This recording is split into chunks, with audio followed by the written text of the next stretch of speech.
अब हम लोग एमसीक्यूज को डिस्कस करेंगे।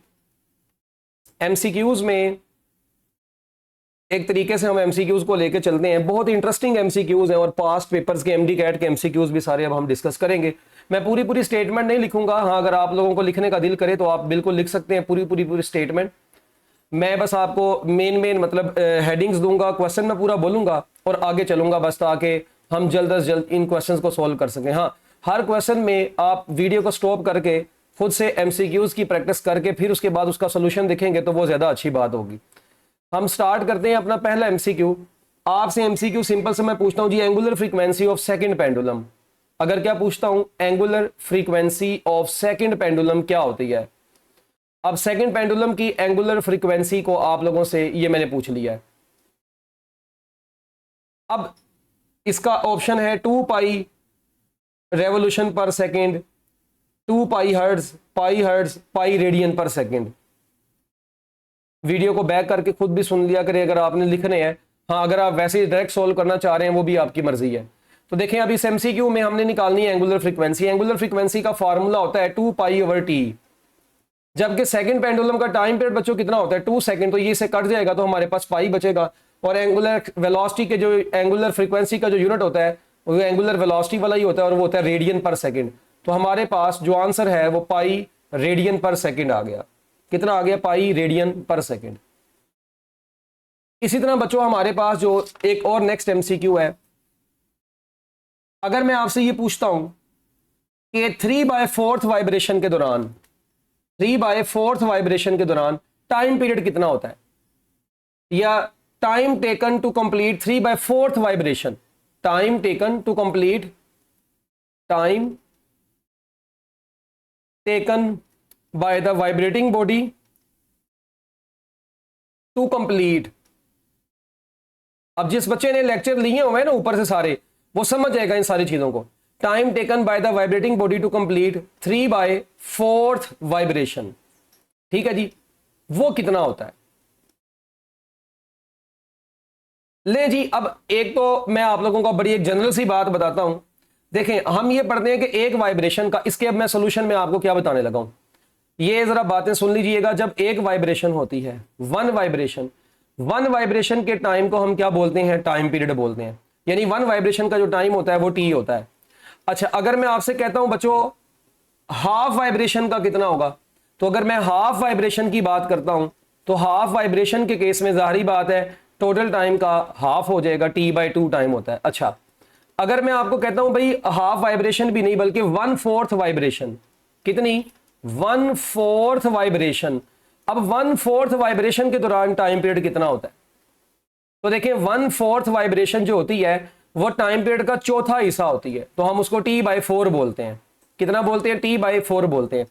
इसी तरह जो 3/4 वाइब्रेशन होती है, इसका जो टाइम होगा वो 3/4 इंटू टी होगा। यानी अब सादा जुबान में हमने क्या काम करना है, इसको समझने का, एक इसको याद रखने का एक आसान तरीका मैं बच्चों को कहता होता हूं। याद रख रहे हैं, वन वाइब्रेशन का टाइम तो टी है, हाफ का क्या होगा? इसी टी को हाफ से मल्टीप्लाई करवा दें। 1/4 का क्या होगा? इसी टाइम पीरियड को 1/4 से मल्टीप्लाई करवा दें। यानी जितनी भी वाइब्रेशन है उस नंबर को टाइम पीरियड से मल्टीप्लाई करवा दें तो आपके पास वो वाली वाइब्रेशन आ जाएगी, टाइम पीरियड आ जाएगा, सॉरी टाइम आ जाएगा उसका। तो यहां पर अब हमारे पास 3/4 वाइब्रेशन से मुराद है कि 3/4 टी इतना टाइम लगेगा। तो इस टाइम में बॉडी जो है वो 3/4 वाइब्रेशन कवर कर लेती है।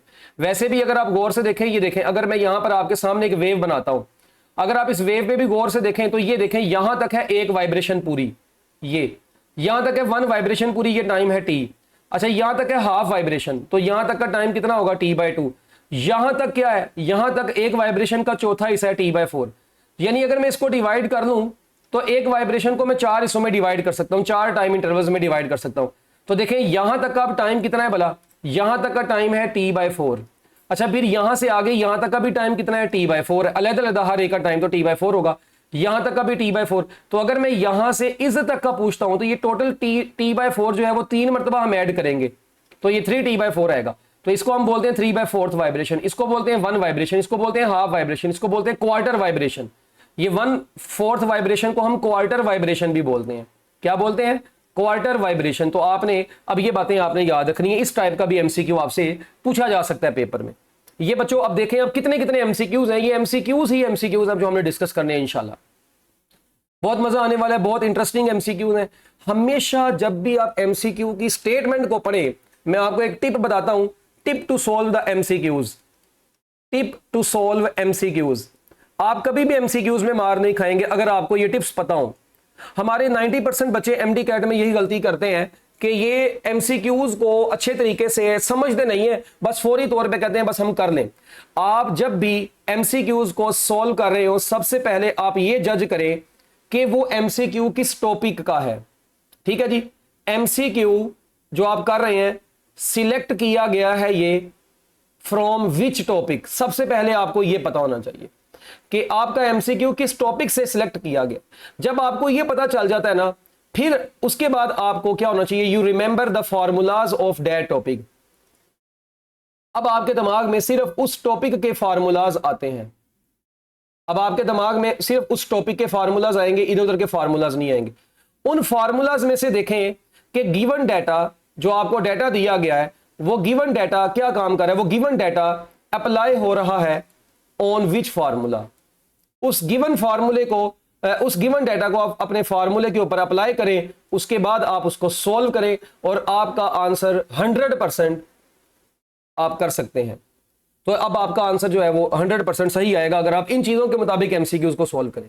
तो आप हर चैप्टर की, एक और बात आपको मैं बता देता हूं, ईच चैप्टर की हर बच्चा फार्मूला शीट बना ले। क्या बना ले? फार्मूला शीट बना ले।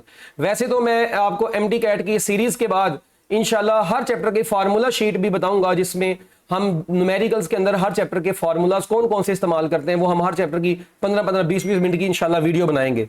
मगर आप ये बात याद रखिएगा, हर चैप्टर की फार्मूला शीट आपने तैयार करनी है, और लिखी हुई नहीं, किसी की लिखी हुई नहीं। आप चैप्टर को तैयार करके उसके बाद खुद से उसकी फार्मूला शीट बनाएं। जब ये काम, ये जो चीज है ना बच्चों, ये बड़ी इंपॉर्टेंट है, ये आपको कोई नहीं बताता। वो कहते हैं जी हम आपको बनी बनाई शीट देने लगे हैं, आप इसको अच्छे तरीके से याद कर लें। सर जी मैं कहता हूं आप टॉपिक पढ़ते हैं, आप अकेडमीज में पढ़ रहे हैं, आप ऑनलाइन पढ़ रहे हैं, आप डिफरेंट जगहों से तैयारी कर रहे हैं, आप जब तक खुद से सेल्फ वर्क आपका जो है ना वो आपका बेहतरीन काम है। मैं कहता हूं कि चीज को समझने के बाद अगर बच्चा सेल्फ वर्क नहीं ना करता तो वो बच्चा बिल्कुल फारग है। वो बच्चा जो मर्जी कर ले, उस बच्चे के काम में कोई इतनी वैल्यू नहीं है अगर उसने खुद से सेल्फ वर्क नहीं करना। तो जब तक आप चीजों को खुद से याद करके नहीं लिखेंगे, फार्मूला शीट अपने हाथ से बनाएं। जब आप इसको अपने हाथ से बनाएंगे तो फिर ये आपको नहीं भूलने वाली।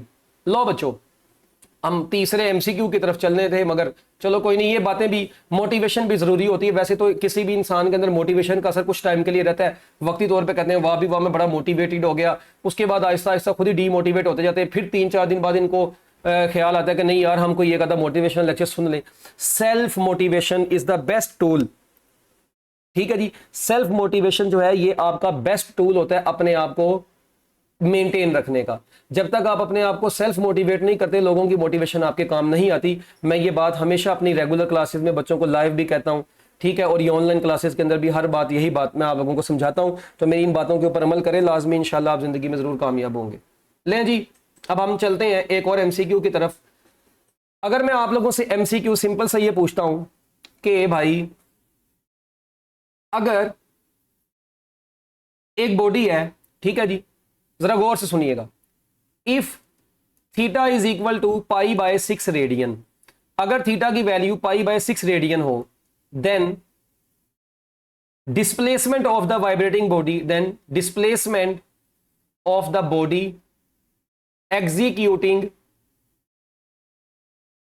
SHM is equal to what. हाँ जी, अगर बच्चों थीटा की वैल्यू कितनी हो, π/6 रेडियन हो, तो बताएं जो x की वैल्यू है, ठीक है जी, वो क्या होगी। जो body simple harmonic motion perform कर रही है उसमें x की वैल्यू क्या होगी। अब देखें, हमें फार्मूला पता है, x is equal to x0 sine omega t, या x is equal to x0 sine theta. अब बच्चों ये फार्मूला तो हमें पता है। अब थीटा हमें दे दिया गया π/6 रेडियन। पहली तो बात, यहां पर हम जब π/6 रेडियन जो होता है, जब हम इसको डिग्री में कन्वर्ट करते हैं, किस में कन्वर्ट करते हैं, डिग्री में कन्वर्ट करते हैं, तो π/6 रेडियन से जब हम डिग्री में जाते हैं तो हम क्या काम करते हैं, हम बच्चों 180 से मल्टीप्लाई और पाई से डिवाइड करते हैं, तो ये पाई से कट जाएगा तो हमारे पास आंसर बचता है 30 डिग्री। तो हम यहां पर क्या काम कर लेते हैं, x is equal to x naught sine 30 degree, sine 30 degree use करते हैं। अब साइन 30 डिग्री आपको पता है वो कितना होता है, 1/2 होता है। तो हमारे पास जो डिस्प्लेसमेंट आया वो मैक्सिमम डिस्प्लेसमेंट का हाफ आ गया। इसका मतलब है 30 डिग्री के ऊपर जो डिस्प्लेसमेंट है वो हाफ ऑफ मैक्सिमम वैल्यू हो जाता है। वो क्या हो जाता है बच्चों, half of the maximum value हो जाता है। तो ये बात आप लोगों ने जल्दी नहीं भूलनी मेरे प्यारे बच्चों, इसको अच्छे तरीके से अपने माइंड्स में रखें। अच्छा एक और बात मैं आपको यहां पे बताता चलूं, अभी देखें बॉडी एग्जीक्यूटिंग कर रही है एसएचएम, अभी उसने यहां पे मेंशन नहीं किया कि वो उसने एक्सट्रीम पोजीशन से स्टार्ट किया या मीन पोजीशन से। तो बच्चों अगर कुछ भी मेंशन नहीं है तो हम जनरल फार्मूला फिर यही इस्तेमाल करेंगे, मगर अगर वो क्वेश्चन में ये मेंशन कर दे कि बॉडी ने स्टार्ट किया फ्रॉम एक्सट्रीम पोजीशन, फिर साइन की जगह कोज आता है, ये बात मैं आपको क्लासेस में बता चुका हूं। अगर यहां पे वो मेंशन कर दे फ्रॉम मीन पोजीशन, दो बातें हैं यहां पे, फ्रॉम मीन पोजीशन या नथिंग मेंशन, या आपको कुछ भी मेंशन नहीं है। तो अगर कुछ भी मेंशन नहीं है, इट इज अंडरस्टूड कि वो मीन पोजीशन से स्टार्ट कर रहा है। सिर्फ कॉज उस वक्त यहां पर यूज होगा जब बॉडी एक्सट्रीम पोजीशन से अपनी मोशन को स्टार्ट करती है। ओके बच्चों, इसके बाद अब हम एक और एमसीक्यू देखते हैं। अगर मैं आपसे ये कहता हूं कि अगर हमारे पास टाइम इंटरवल t/8 हो, if time interval is t/8, ठीक है जी, देन x की वैल्यू क्या होगी जो कि बॉडी एग्जीक्यूट कर रही है सिंपल हार्मोनिक मोशन। अब देखें मैंने आपको अगेन यहां पर कुछ भी मेंशन नहीं किया कि मीन पोजीशन से या एक्सट्रीम पोजीशन से, सो इट इज अंडरस्टूड के मीन पोजीशन वाली बात होगी। तो लो बच्चों, अब x इज इक्वल टू, दोबारा वही formula, x not sign omega T. अब की बार आपको थीटा नहीं दिया, टाइम दिया हुआ है। अब देखें ये x नॉट साइन यहीं पे रहने दे, ओमेगा की जगह पे तो हमेशा 2π/t आएगा। हाँ, ये जो अब टाइम आपको दिया गया ये t/8 दिया गया, ये t से कट जाएगा तो हमारे पास x नॉट साइन π/4 बचेगा। अब साइन π/4 जो होता है ये बेसिक π/4 जो होता है 45 डिग्री होता है, और साइन 45 डिग्री 1/√2 होता है। तो हमारे पास x नॉट डिवाइडेड बाय √2 आ गया, जिसको हम 0.707 x नॉट भी बोलते हैं, या हम ये भी कहते हैं 70%, approximately 70% of maximum displacement, 70% of maximum displacement. क्या ख्याल है? तो ले बच्चों, ये हमारे पास एक छोटा सा और एमसीक्यू भी बन गया।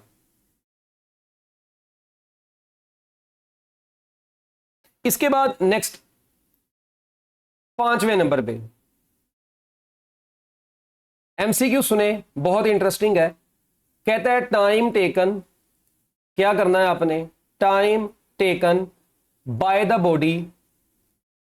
बॉडी एग्जीक्यूटिंग एसएचएम, जो कि एग्जीक्यूट कर रही है simple harmonic motion from its mean position to half of its extreme position.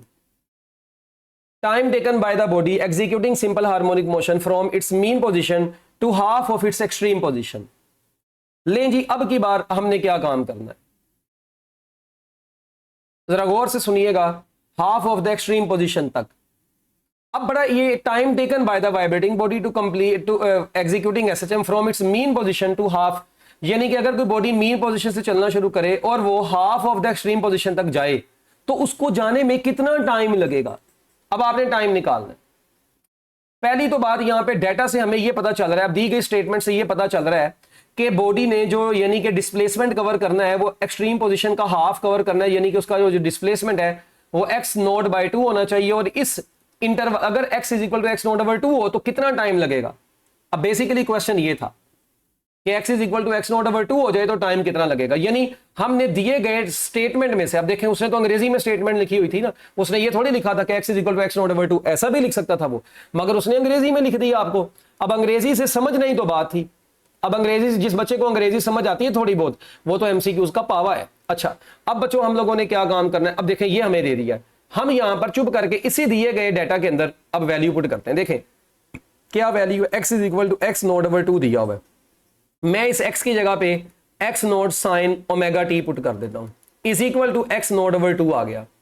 x not से कट गया और इसके बाद हमारे पास क्या बचा, हमारे पास बच गया sine omega t is equal to 1/2। यहां से ओमेगा टी किसके बराबर आएगा, ओमेगा टी बराबर आ जाएगा साइन इनवर्स 1/2।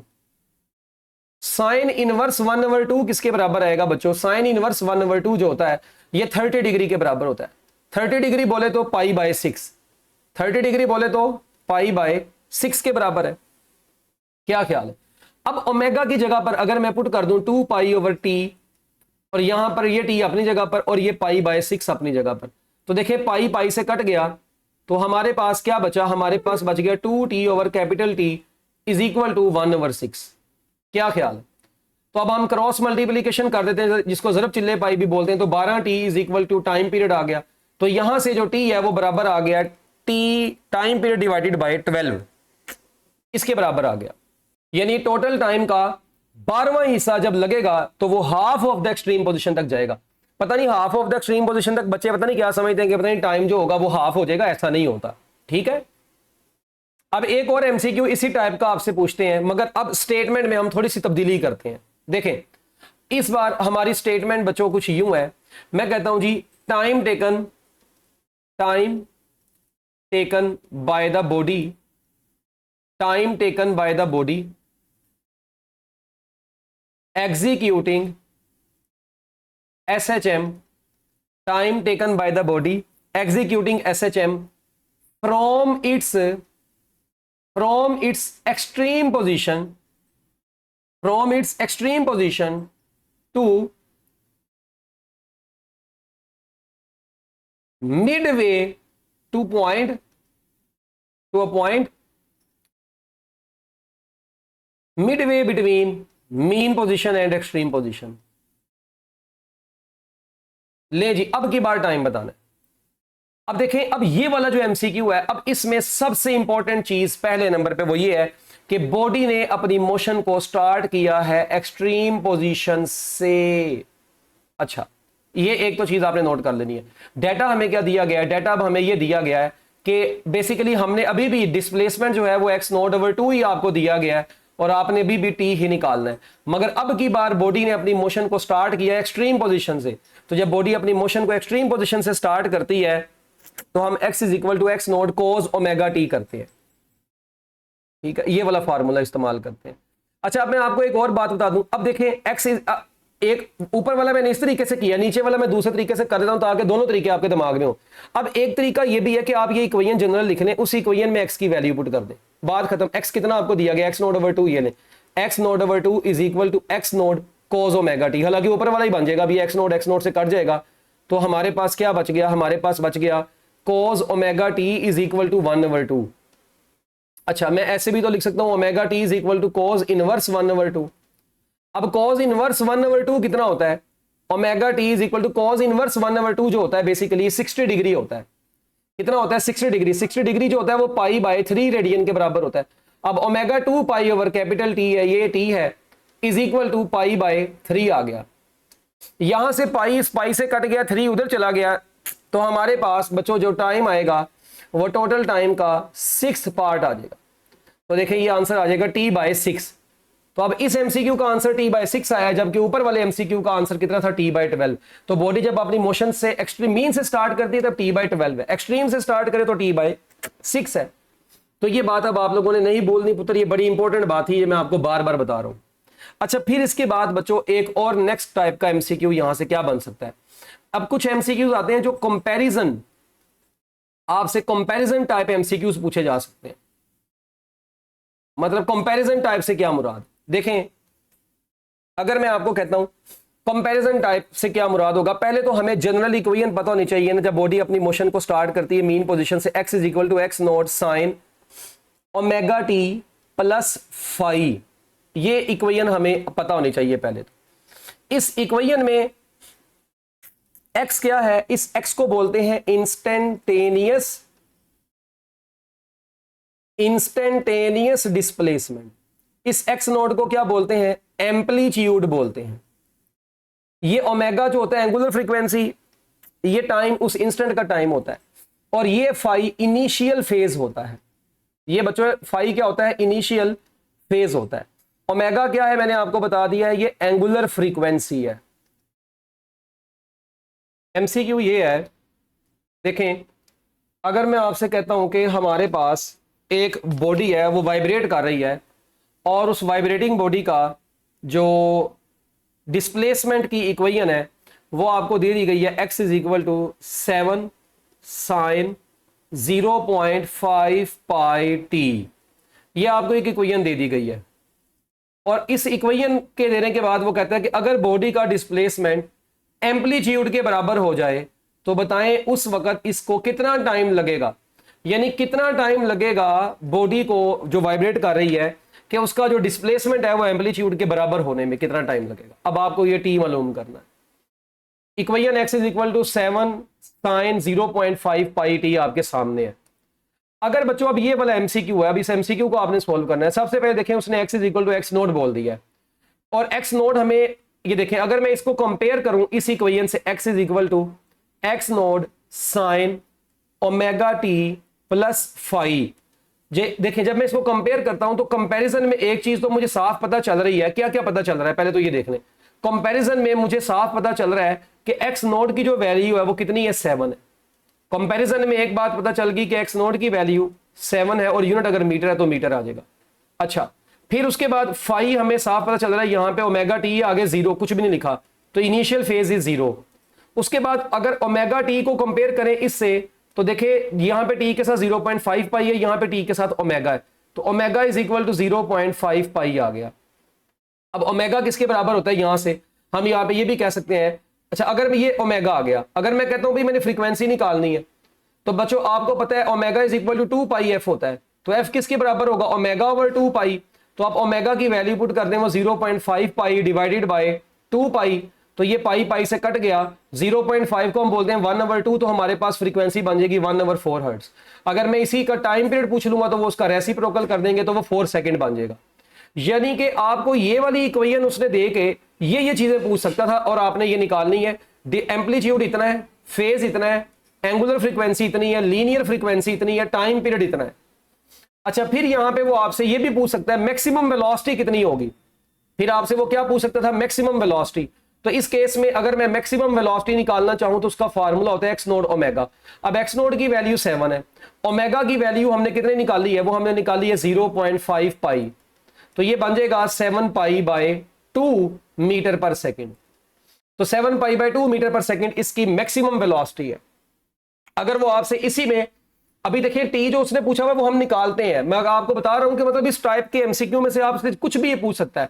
अगर वो आपसे पूछता है यार मैक्सिमम एक्सेलरेशन, तो मैक्सिमम एक्सेलरेशन का फार्मूला होता है एक्स नोट ओमेगा स्क्वायर। तो ये 7 आ गया। ओमेगा कितना है, ओमेगा बेसिकली हमें दिया गया है पाई बाय 2। 0.5 को पाई बाय 2 बोलते हैं ना, ये 0.5 बेसिकली 1/2 बनेगा। अच्छा, तो ये बन जाएगा 7 pi square divided by 4 metre per square second. ये हमारे पास एक्सेलरेशन आ गया, मैक्सिमम एक्सेलरेशन। तो maximum velocity, maximum acceleration, maximum displacement, initial phase, angular frequency, linear frequency और टाइम पीरियड, ये चीजें जब आ गई हैं, इसके बाद बच्चों अब हमने नेक्स्ट काम क्या करना है। हमें उसने टाइम पूछा हुआ है, हमारा ताल्लुक था ये टाइम निकालने से, और किस इंटरवल पे कब निकालना है, जब x is equal to x naught हो जाए। तो अब हम चलते हैं, जब x is equal to x naught हो जाएगा तो देखिए इसी इक्वेशन में आप x की जगह पे x नोट पुट कर दें। ये x नोट की वैल्यू कितनी है, 7 है, आप 7 ही पुट कर देना बस।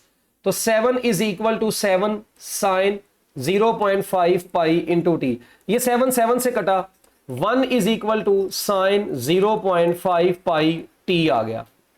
अच्छा, अब हम ऐसे भी कर सकते हैं 0.5 pi t is equal to sine inverse 1। अब साइन इनवर्स 1 जो होता है, साइन की वैल्यू 1 होती है पाई बाय 2 यानी 90 डिग्री पे। तो अब जब हम इसको मजीद सॉल्व करेंगे, ये पाई इस पाई से कट गया, तो 0.5 टी इज इक्वल टू 1/2 आया। अब 0.5 जो होता है ये भी 1/2 होता है, तो 1/2 into t is equal to 1/2, ये से कट गया। तो हमारे पास बच्चों जो टाइम बचा उसकी वैल्यू बच गई 1 सेकेंड। कितनी बच गई, 1 सेकेंड इसकी वैल्यू बच गई। तो ये बच्चों हमारे पास टाइम आया और इसकी वैल्यू कितनी आई, 1 सेकेंड आई।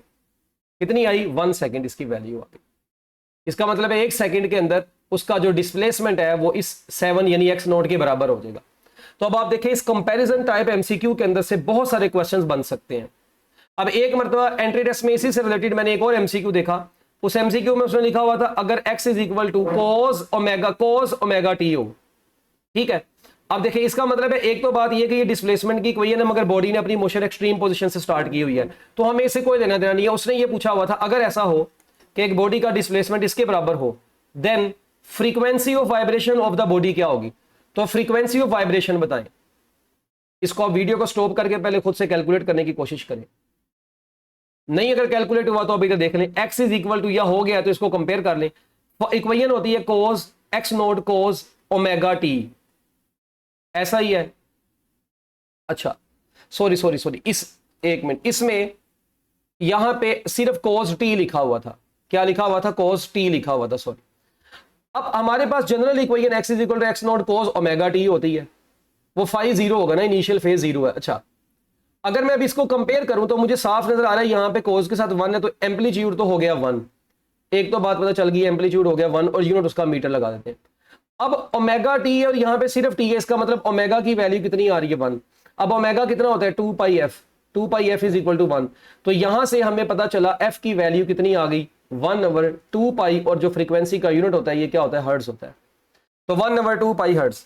और अगर मैं यहां पे टाइम पीरियड की बात करूं तो टाइम पीरियड जो होगा वो 2 पाई सेकंड के बराबर होगा, 2 पाई सेकंड के बराबर है, ये इसका टाइम पीरियड है।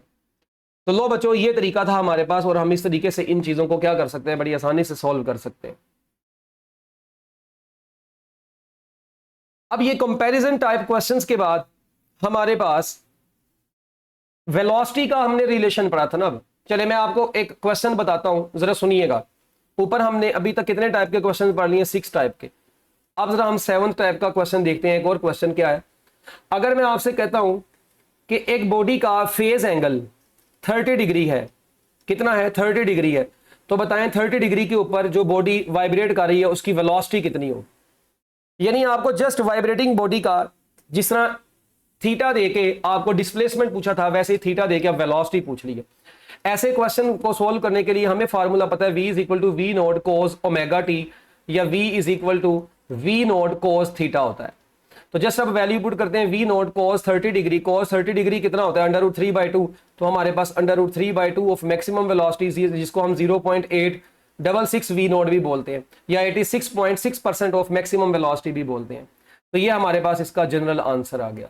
ऑप्शंस देख लीजिएगा, जो ऑप्शन दी होगी उसके मुताबिक बंदा आंसर लगा लेता है। अच्छा फिर एक और यहां से क्वेश्चन पूछा जाता है इस टाइप का भी कि अगर ऐसा हो बच्चों कि थीटा की किस वैल्यू के ऊपर वाइब्रेटिंग बॉडी की वेलोसिटी अपनी मैक्सिमम वेलोसिटी का हाफ हो जाती है। अब देखें, यानी पहले आप देखें आपको थीटा देके वेलोसिटी पूछी थी, अब आपको वेलोसिटी की इंफॉर्मेशन देके थीटा पूछ लिया। अब ऐसे क्वेश्चन को सोल्व करने के लिए अब इस फार्मूले में ही हम वैल्यू पुट करते हैं, वी की जगह पे v naught cos theta put कर देते हैं is equal to right side पे वी नोट/2 है। अब वी नोट से कट गया तो cos theta is equal to 1/2 आया। तो यहां से थीटा इज इक्वल टू कितना आ गया? Cos inverse 1/2। और जो कोस इनवर्स 1/2 होता है ये आपको पता है किस एंगल के ऊपर होता है? 60 डिग्री, जिसको हम π/3 रेडियन भी बोलते हैं। तो हमारे पास π/3 रेडियन इसका एमसीक्यू का आंसर आ गया। एक और टाइप का एमसीक्यू देखें, अगर ऐसा हो कि आपको मैं ये कहता हूं कि भाई अगर तो एक बॉडी वाइब्रेट कर रही है और उसका टाइम इंटरवल t/8 है, तो इस टाइम इंटरवल के ऊपर उसकी वेलोसिटी क्या होगी। तो अब इस एमसीक्यू को सॉल्व करने के लिए दोबारा से हम वेलोसिटी का सहारा लेते हैं। t को t/8 दिया गया है, ठीक है, तो हम वो v is equal to v naught cos 2 pi over capital T into t, ये वाला फार्मूला इस्तेमाल करते हैं। अब यहां पर हम क्या काम करते हैं, वी नोट की वैल्यू पुट कर देते हैं। वी नोट यहीं पे, कॉज यहीं पे, 2 पाई ओवर कैपिटल टी यहीं पे, और ये टी की जगह पे t/8 पुट करें। ये t से कटा, ये 2 इस 8 से कटा, तो हमारे पास वी नोट कॉज π/4 बचा। π/4 बोले तो 45 डिग्री। कॉस 45 डिग्री किसके बराबर होता है? हमें पता है ये 1/2 होता है। तो वेलोसिटी जो है वो 1/2 यानी जिसको हम 0.707 वी नोट बोलेंगे। तो इस तरीके से हम लोगों ने बच्चों ये कैलकुलेट कर लिया। क्या ख्याल है?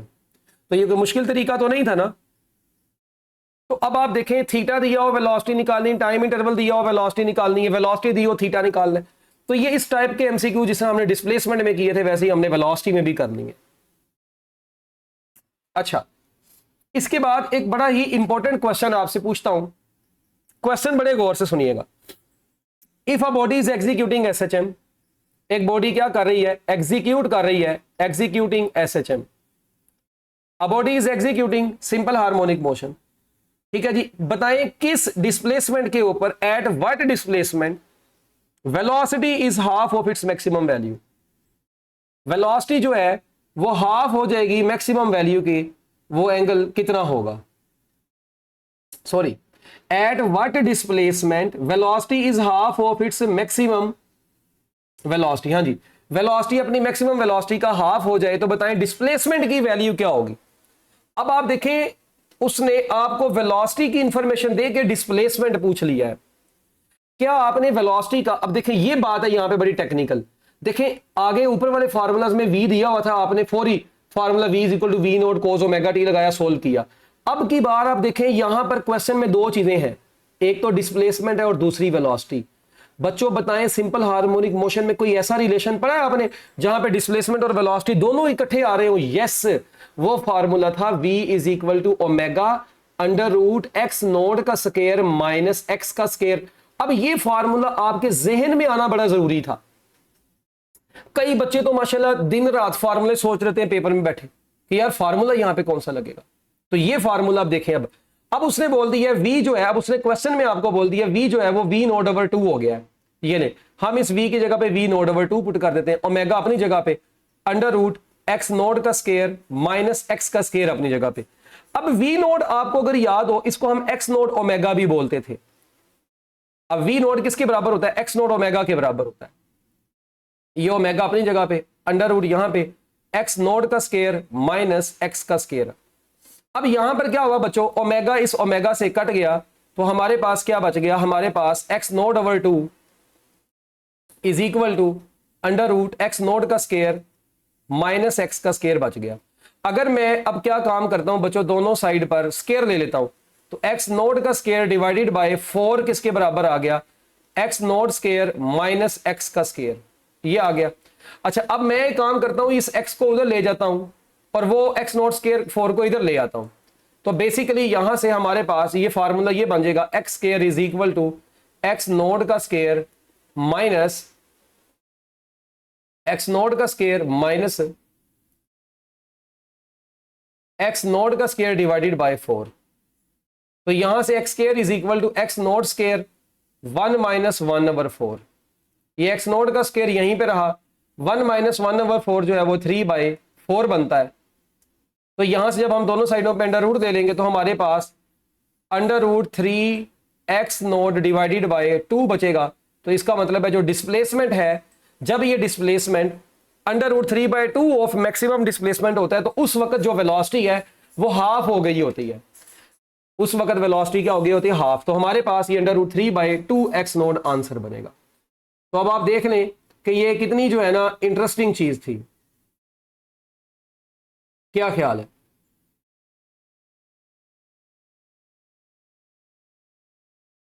ओके बच्चों, ये इस टाइप के भी एमसीक्यू के बाद अब हमारे पास नेक्स्ट किस टाइप का एमसीक्यू आ सकता है।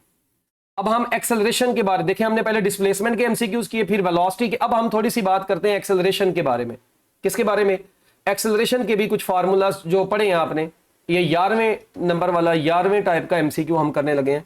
अगर मैं आपसे सिंपली, अब मैं बस एक आसान सा सवाल पूछता हूं कि बताएं अगर तो टी जो है वो t/6 हो तो वाइब्रेटिंग बॉडी का एक्सेलरेशन क्या होगा। अब आपसे एक्सेलरेशन पूछ लिया, तो सबसे पहले तो आपको एक्सेलरेशन का फार्मूला पता होना चाहिए, a नोट साइन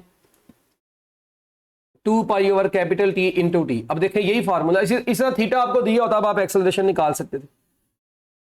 अब ये आपके पास एक्सेलरेशन निकालने का बच्चों फार्मूला, क्या ख्याल है? अब t/6 पुट कर देते हैं यहां पे, तो बच्चों हमारे पास a is equal to a naught sine 2 pi over capital T into t/6। ये t इससे कटा, 2 इससे कटेगा तो a नोट साइन π/3 बच गया। a is equal to a naught sine π/3 बोले तो साइन 60 डिग्री। साइन 60 डिग्री कितना होता है? √3/2 होता है। तो हमारे पास एक्सेलरेशन जो है वो a0 √3/2 आ गया। तो लें बच्चों, ये हमारे पास इस MCQ का आंसर आ गया। ऊपर वाले का भी वो था। क्या ख्याल है? मुश्किल तो नहीं है ना ये?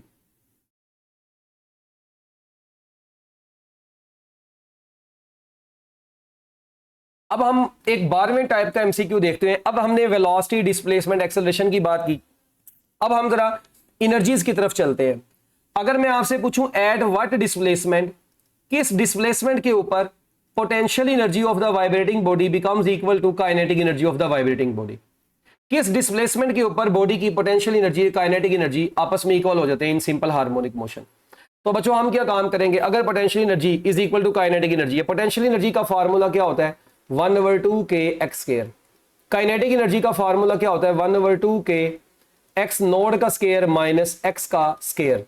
ये k इस k से कटा 1/2 से कटा, तो x square is equal to x naught का स्केयर माइनस x स्केयर आ गया। यहां से अब हम क्या काम कर सकते हैं, हम ये x स्केयर को इधर ले आते हैं, तो x स्केयर मिलकर हो जाएगा 2x square is equal to x naught का स्केयर। तो x स्केयर बराबर आ जाएगा x नोड का स्केयर डिवाइडेड बाय 2। यहां पर जब हम दोनों साइडों पर अंडर रूट ले लेते हैं, तो अंडर रूट लेने के बाद x is equal to x naught divided by √2, so that will be our answer. तो बच्चों ये हमारे पास आंसर है x नोड ओवर √2। अच्छा, अब आप मुझे एक बात बताएं, जब ये डिस्प्लेसमेंट x नोड ओवर √2 आता है तो बेसिकली उस वक्त थीटा कितना होता है 45 डिग्री होता है। 45 डिग्री का मतलब है कि π/4। तो π/4 एंगल के ऊपर जो टाइम इंटरवल होता है वो कितना होता है, π/4 एंगल के ऊपर अगर थीटा π/4 हो तो टाइम इंटरवल कितना होता है। हाँ जी, हम क्या काम करते होते हैं, वही theta is equal to omega t, ये तरीका आपको बताया था। π/4 is equal to omega, omega की जगह पे 2 over capital t into t, ये पाई इससे कटा, ठीक है जी। तो ये t/4 इज इक्वल टू कितना बच गया 2t, तो यहां से t बराबर आ गया t/8। तो हमारे पास ये t/8, और इसका आसान तरीका क्या बताया था कि जस्ट आप इस पाई को रिप्लेस कर दें किससे, टाइम से, और नीचे वाली चीज को डबल कर दें, तो थीटा से हम डायरेक्ट टाइम निकाल सकते हैं। तो याद रखिएगा ड्यूरिंग सिंपल हार्मोनिक मोशन इस डिस्प्लेसमेंट के ऊपर, इस एंगल के ऊपर, इस टाइम इंटरवल के ऊपर जो अपना पोटेंशियल एनर्जी है वो काइनेटिक एनर्जी के इक्वल हो जाती है। और आपको पता है कि इस चीज को हम क्या बोलते हैं मजीद, x is equal to 0.707 x naught भी बोलते हैं। यानी कि अब यहां पर शॉर्टकट ये है कि अगर सिंपल हार्मोनिक मोशन में पोटेंशियल एनर्जी काइनेटिक एनर्जी के इक्वल हो जाती है तो उस दौरान यहां पर क्या क्या चीजें होती हैं। नंबर 1 जो डिस्प्लेसमेंट है ये √2 गुना होता है अपने मैक्सिमम डिस्प्लेसमेंट के। थीटा जो होता है ये π/4 रेडियन होता है। जो टाइम इंटरवल है ये t/8 होता है। जो वेलोसिटी है वो क्या होती है, देखिए π/4 के ऊपर 45 डिग्री के ऊपर वेलोसिटी जो होती है वो v नॉट ओवर √2 होती है। एक्सेलरेशन कितना होता है, वो a नॉट ओवर √2 होता है। क्योंकि 45 डिग्री के एंगल के ऊपर आपको पता है जब हम एक्सेलरेशन की बात करते हैं तो sin 45 डिग्री भी 1 ओवर √2 होता है। तो इन तमाम चीजों के ऊपर potential energy simple harmonic motion में पोटेंशियल एनर्जी काइनेटिक एनर्जी के इक्वल होती है इन तमाम केसेस में। Very important for MCQs। लें जी, इसके बाद मेरे प्यारे बच्चों अब हम मजीद आगे बात को लेकर चलते हैं। बहुत सारे मैंने आपको बताया यहां पे ना डिफरेंट किस्म के बड़े प्यारे प्यारे पप्पू MCQs होते हैं। अच्छा, अब आप देखें सिंपल हार्मोनिक मोशन में, सिंपल हार्मोनिक मोशन में एक छोटा सा आपको मैं नोट देने जा रहा हूं। जब भी कोई body simple harmonic motion perform करती है, in simple harmonic motion vibrating body की maximum kinetic energy, maximum potential energy और टोटल एनर्जीज ये आपस में एक दूसरे के इक्वल होती हैं और इनका फार्मूला 1/2 x नोट का स्केयर होता है। ठीक है, हमने निकाली थी ना maximum kinetic energy, maximum potential energy, total energy. अच्छा, अब यार यहां पर एक बड़ी काम की बात आपको मैं बताता हूं, यानी ये तीनों की का फार्मूला जो है ना वो 1/2 x नोट का स्केयर है। इस टोटल एनर्जी में अगर मैं एक स्टेप का इजाफा करूं, क्या हमें यह बात पता है कि omega is equal to √k/m होता है। तो यहां से बताएं ओमेगा स्केयर किसके बराबर आएगा, के ओवर एम के, यहां से के किसके बराबर रहेगा, के बराबर रहेगा ओमेगा स्केयर इंटू एम के। के किसके बराबर रहेगा, ओमेगा स्केयर इंटू एम। तो देखें यहां पर अगर मैं अब यहां पर पुट करता हूं 1/2, तो यहां पर के की जगह पे ओमेगा स्केयर एम पुट कर दें और साथ में आ गया एक्स नोड का स्केयर, तो omega square m into x naught का स्केयर आ गया हमारे पास। क्या ख्याल, हम इसको सिंपली ये भी कह सकते हैं 1/2 m omega square x naught का square. That is the formula to find total energy, maximum potential energy, maximum kinetic energy। ये तरीके से बच्चों हम इसको सोल्व कर सकते हैं। अब ये देखें यहां पर हमारे पास यहां पे क्या पता चल रहा है कि जो टोटल एनर्जी है वो एम्पलीट्यूड के स्केयर के भी डायरेक्टली प्रोपोर्शनल है, ठीक है, और वो एंगुलर वेलोसिटी के भी डायरेक्टली प्रोपोर्शनल है। इसके अलावा ये स्प्रिंग कांस्टेंट के ऊपर डिपेंड करती है, वो हमने ऊपर ही देख लिया था, के ऊपर भी डिपेंड करती है। याद रखिएगा इसमें कहीं पर बॉडी का डिस्प्लेसमेंट और मैस नहीं आ रहा, तो जो टोटल एनर्जी होती है ये independent of mass and displacement of the vibrating body होती है। तो वाइब्रेटिंग बॉडी के मैस और डिस्प्लेसमेंट के ऊपर बच्चों ये डिपेंड नहीं करती। ये आपने देख लिया है कि जो टोटल एनर्जी है वो सिर्फ और सिर्फ इसके बराबर है। Total energy of the mass spring system is independent of displacement and mass of the body.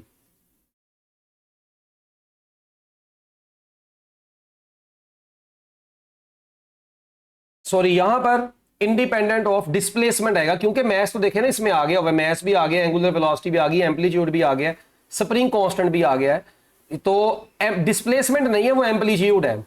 तो इसको हम यहां से independent of displacement of the vibrating body अकेला बोलते हैं,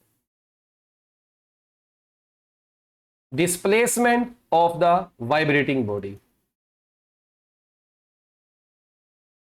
अच्छा, इसके बाद बच्चों ये टोटल एनर्जी, अगर मैं आपसे ये पूछूं इन simple harmonic motion what is the frequency of the total energy. हालांकि कल वाले लेक्चर में मैंने आपको पूछा था कि फ्रीक्वेंसी ऑफ काइनेटिक एनर्जी वो हमने देखा था 2F थी, फ्रीक्वेंसी ऑफ पोटेंशियल एनर्जी वो भी 2F थी, फ्रीक्वेंसी ऑफ टोटल एनर्जी कितनी होगी। बच्चों इस केस में फ्रीक्वेंसी ऑफ टोटल एनर्जी जो होती है, याद रखिएगा सिंपल हार्मोनिक मोशन में, क्योंकि टोटल एनर्जी क्या रहती है, कांस्टेंट रहती है, तो frequency is zero. Frequency of the total energy is zero, क्योंकि देखें टोटल एनर्जी कांस्टेंट रहती है, उसमें ऑसिलेशंस होती ही नहीं है, तो जब ऑसिलेशंस ही नहीं होगी तो फ्रीक्वेंसी क्या होगी, जीरो होगी। तो बच्चों फ्रीक्वेंसी क्या होगी, जीरो होगी। अच्छा, इसी तरह अगर मैं आपको ये क्वेश्चन देता हूं, एक और क्वेश्चन अब मैं आपसे पूछता हूं, ये हमारे पास 13वीं टाइप का एक एमसीक्यू आने लगा है, 13th टाइप का एमसीक्यू ये है कि अगर x जो है बच्चों ये x नॉट ओवर √2 हो जाए, कितना हो जाए, x is equal to x naught over √2 हो, then potential energy of the mass spring system कितनी होती है। तो अब देखें हम यहां पर क्या करेंगे, पोटेंशियल एनर्जी का फार्मूला 1/2 के x का स्केयर होता है। हम यहां पर 1/2 के x की जगह पे x नोड ओवर √2 पुट करते हैं और इसका स्केयर आ गया, तो ये बन गया 1/2 के x नोड का स्केयर डिवाइडेड बाय 2। हम इसको ऐसे लिखते हैं 1/2 अलहदा से और 1/2 के x नोड का स्केयर लिख देते हैं। अब 1/2 के x नोड का स्केयर जो होता है ये तो हमें पता है मैक्सिमम पोटेंशियल एनर्जी होती है। तो बच्चों इसका मतलब है कि जब डिस्प्लेसमेंट x नोड ओवर √2 होता है तो इस डिस्प्लेसमेंट के ऊपर वाइब्रेटिंग बॉडी की potential energy 1/2 of maximum potential energy होती है। इसी तरह मैंने एक और एमसीक्यू देखा पेपर में, वो कुछ यूं था कि if potential energy is equal to 1/4 of its maximum value then displacement of the vibrating body executing SHM कितना होगा। यानी ये पहले डिस्प्लेसमेंट देके पोटेंशियल एनर्जीज के रिलेशन पूछे थे, अब पोटेंशियल एनर्जी देके वो डिस्प्लेसमेंट की वैल्यू पूछता है। तो बच्चों अब की बार आप क्या काम करेंगे, अब आप इस पोटेंशियल एनर्जी की जगह पर, ये दिए गए डाटा में पोटेंशियल एनर्जी की जगह पे 1/2 के x स्क्वायर पुट कर दें, 1/4 अपनी जगह पे रहने दें और इसकी जगह पे 1/2 के x नोट का स्केयर पुट कर दें। अब देखिए 1/2 से कट गया, k इस k से कट गया, हमारे पास x square is equal to x naught का स्केयर डिवाइडेड बाय 4 बच गया। जब आप दोनों साइडों पे अंडर रूट ले लेते तो x is equal to x naught divided by 2 बचेगा। तो यानी जब डिस्प्लेसमेंट हाफ होता है ना, तो उस वक्त बच्चों जो पोटेंशियल एनर्जी है वो 4 गुना कम हो गई होती है अपनी मैक्सिमम वैल्यू से। इसी तरह एक और एमसीक्यू, अगर आपको मैं यूं कह देता कि if x is equal to x naught over 4 हो, then kinetic energy of the vibrating body कितनी हो। अब आपसे काइनेटिक एनर्जी पूछी गई है। काइनेटिक एनर्जी का जनरल फार्मूला 1/2 के x नोट का स्केयर माइनस x का स्केयर होता है। हम क्या काम करते हैं, 1/2 के इधर ही रहने देते हैं, x नोट का स्केयर माइनस, हाँ जी, जब x की जगह पे आप x नोट ओवर 2 पुट करेंगे, x नोट ओवर 4, तो x नोट स्केयर ओवर 16 बन जाएगा। कितना बन जाएगा, x नोट स्केयर ओवर 16 बन जाएगा। तो अब हम यहां पर कह सकते हैं कि ये हमारे पास आंसर आ जाएगा 1/2 के यहीं पर, और इधर आ जाएगा 15 x नोट का स्केयर डिवाइडेड बाय 16। तो अब देखें यहां पर ये बराबर आ जाएगा 1/2 के x नोट का स्केयर और साथ में आ गया 15/16, 15/16 के बराबर। अब ये जो है बच्चों 15/16, इसको हम कह सकते हैं कि हमारे पास answer 15/16 of maximum kinetic energy. क्या ख्याल है?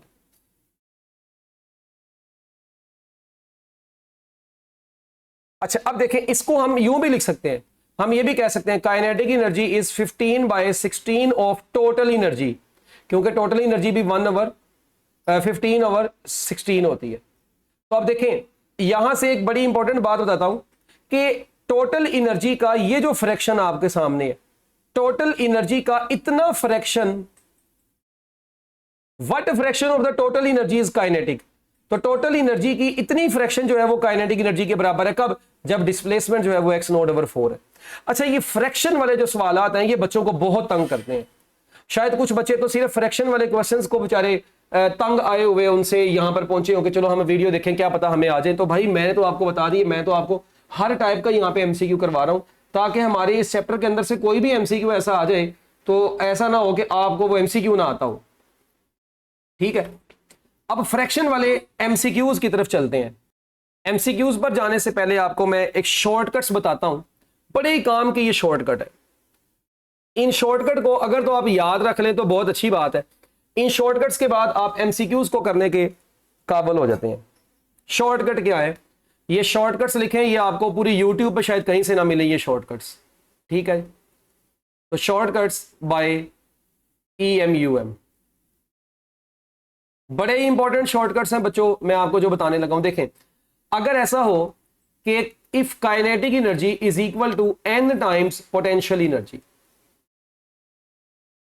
Then x is equal to x naught divided by √1 + n। ये जो n है ना यहां पे बच्चों, ये n बेसिकली फ्रैक्शन है। अब इस लाइन का मतलब क्या है, हम इस लाइन को पढ़ेंगे क्या, ये कब, ये लाइन कब, ये फार्मूला यूज कब होगा, ये सोचनेबल बात है यहां पे है। ये फार्मूला उस वक्त यूज होगा जब वो आपसे पूछे what fraction of potential energy is kinetic energy. What fraction of potential energy is equal to kinetic energy. Then displacement calculate करने का ये फार्मूला के जो भी फ्रैक्शन यहां पे है वो आप यहां पे n की वैल्यू पुट करके कैलकुलेट कर सकते हैं। ठीक है, अगर मैं आपको इसी तरह से ये क्वेश्चन देता हूं, दूसरी बात अगर मैं आपसे करता हूं कि अगर what fraction of total energy is kinetic, then हम ये वाला फार्मूला इस्तेमाल करते हैं, x is equal to √1 - n। 3 formulas हैं, ज्यादा इंपॉर्टेंट बात है, मतलब ज्यादा कोई मुश्किल चीज नहीं है, याद रख लें। यानी what fraction of total energy is equal to kinetic energy, तब ये वाला फार्मूला इस्तेमाल होगा। अच्छा, तीसरा यहां पे जो केस है वो क्या है, what fraction of total energy is equal to potential energy. अगर ऐसा होगा then x is equal to √n x naught होगा। एक बात का ख्याल रखिएगा, इन तमाम शॉर्टकट्स में n की जो वैल्यू है ये 1 से बड़ी कभी भी नहीं होगी। n की वैल्यू 1 से बड़ी, यानी जो फ्रैक्शन है ये हमेशा 1 से छोटी आएगी। तो फ्रैक्शन है ना, तो फ्रैक्शन तो हमेशा जारी बात है, फ्रैक्शन का मतलब है कि अगर कोई चीज इशारिये में आ रही है तो याद रखिएगा कि जो n है ये कभी भी 1 से बड़ा नहीं यूज करेंगे हम यहाँ पे। ले जी, अब ये देखें, अगर आप ऊपर वाला ही देख लें, ऊपर वाला ही एमसीक्यू शॉर्टकट के तहत हो जाना था।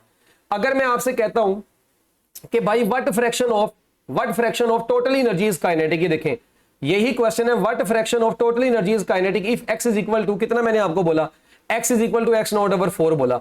आप चुप करके इस फार्मूले में x की जगह पर x नॉट ओवर 4 पुट करें, ये x नॉट आ गया divided by under root 1 plus n आ गया, स्केयर ये x नॉट इससे कट गया, दोनों साइडों पर स्केयर ले लें, 1 over 16 is equal to 1 over 1 plus n आया। मैं लिख सकता हूं 1 plus n is equal to कितना आएगा, अंडर रूट 1 प्लस n था ना, तो x नोट से कटा तो 1 ओवर 16 इज इक्वल टू कितना आ गया, अंडर रूट 1 प्लस n। अच्छा अब देखो मैंने ये वाला फार्मूला क्यों लगाया, मेरे सर पे ईंट बजी है। ओ भाई अब आप क्वेश्चन गौर से देखें ना, देखा ना गलत आ गया ना, यहां से यही चीज है, शॉर्टकट अप्लाई करना है मगर सही तरीके से।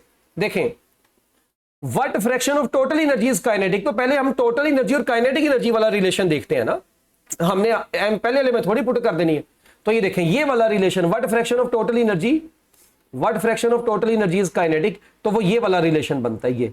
इसमें अब देखें आप x की जगह पे, ये वाले फार्मूले में x की जगह पे x नॉट ओवर 4 पुट करें, क्योंकि वो आपको क्वेश्चन में देगा under root 1 minus n x naught. अब ये से कटा, स्केयर ले ले, 1 over 16 is equal to 1 minus n बचा, तो यहां से n किसके बराबर आएगा, 1 माइनस 1 ओवर 16, तो आप देखें ये 15 ओवर 16 ना आ गया, तो ये देखें यहां पे 15 ओवर 16 ही आया था। अच्छा अब लेट्स सपोज मैं आपको ये क्वेश्चन देता हूं, मैं आपको क्वेश्चन ये देता हूं, जरा क्वेश्चन सुनिएगा, बड़ा छोटा सा और बड़ा प्यारा सा क्वेश्चन है। व्हाट फ्रैक्शन ऑफ, बड़ा मशहूर भी है, what fraction of total energy is potential energy if displacement is 1 over under root 2। इस डिस्प्लेसमेंट के ऊपर टोटल एनर्जी की कितनी फ्रैक्शन पोटेंशियल एनर्जी में कन्वर्ट होगी अगर वाइब्रेटिंग बॉडी का डिस्प्लेसमेंट इतना हो। अब आप क्वेश्चन की स्टेटमेंट में देखें, मैंने आपसे पूछा what fraction of total energy, यानी what fraction of total energy is equal to potential energy. अब इस रिलेशन के मुताबिक शॉर्टकट क्या है, if x is equal to under root n x naught हो, तो यहां से हमारे पास ये शॉर्टकट था। अच्छा अब उसने आपको x की वैल्यू दे दी गई, सॉरी ये x आपको दिया हुआ ना, ये x की वैल्यू आपको कितनी दी है, x naught over under root 2। आप पुट करें यहां पे x की जगह पे पुट कर दें x naught divided by under root 2 is equal to under root n into x naught. x naught इससे कट गया तो हमारे पास क्या बचा, हमारे पास बचा 1 over under root 2 is equal to under root n। हम दोनों साइडों पर स्केयर ले लेते हैं, तो 1 over 2 is equal to n आ जाएगा। इसका मतलब क्या हुआ, इसका मतलब है कि potential energy half of the total energy हो जाती है जब डिस्प्लेसमेंट कितना होता है, x naught over under root 2 होता है। इसका मतलब है कि potential energy will become equal to half of the total energy, कब भला, when displacement of the vibrating body is x naught over under root 2। समझ लगी बात। अच्छा इसी तरह चले एक और हम एमसीक्यू कर लेते हैं।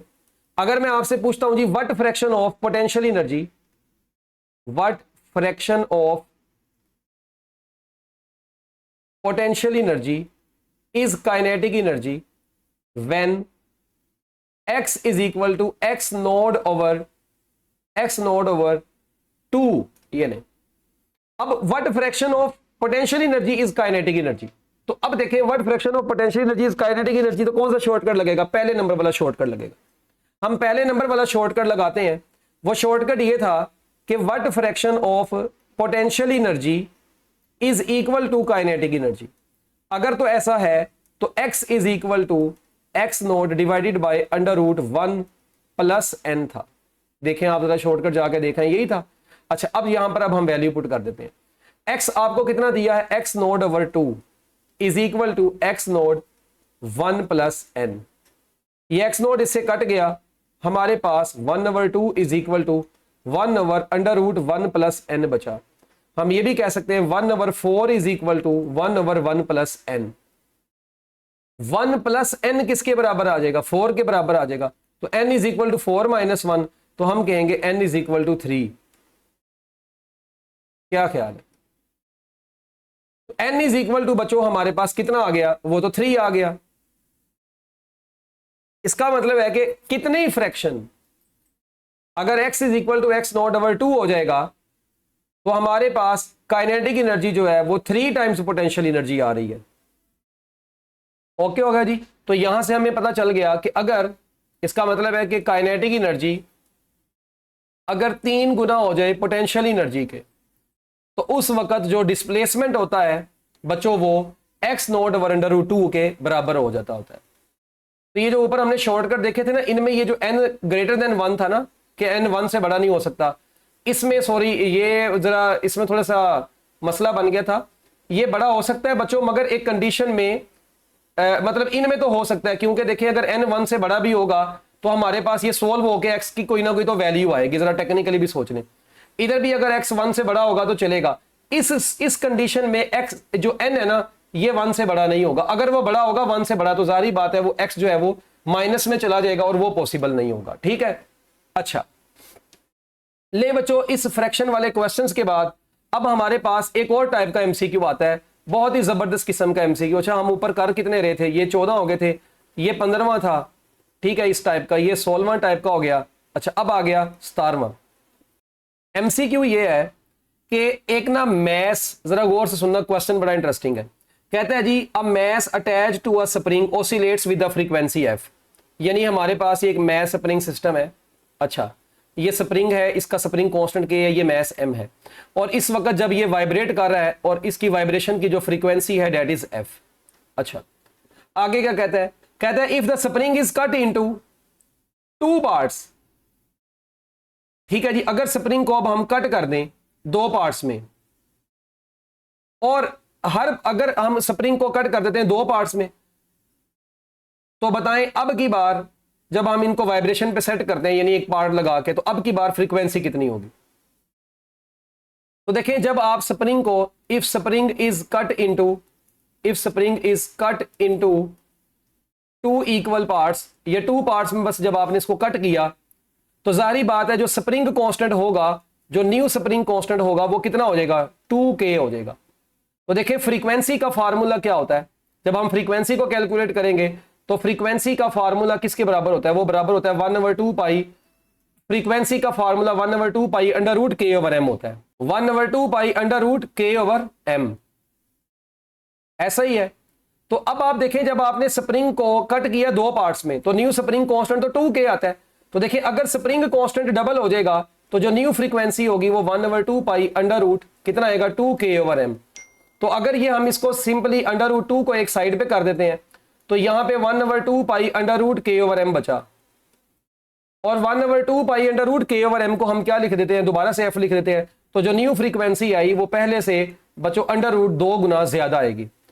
इसी तरह अगर मैं आपको ये कहता हूं जी, अब ये एमडी कैट का आपसे पास पेपर, एमडी कैट के पास पेपर्स के कुछ एमसीक्यू भी पूछते हैं साथ साथ। एमडी कैट 2022 के पेपर का ये आपसे एमसीक्यू पूछने जा रहा हूं।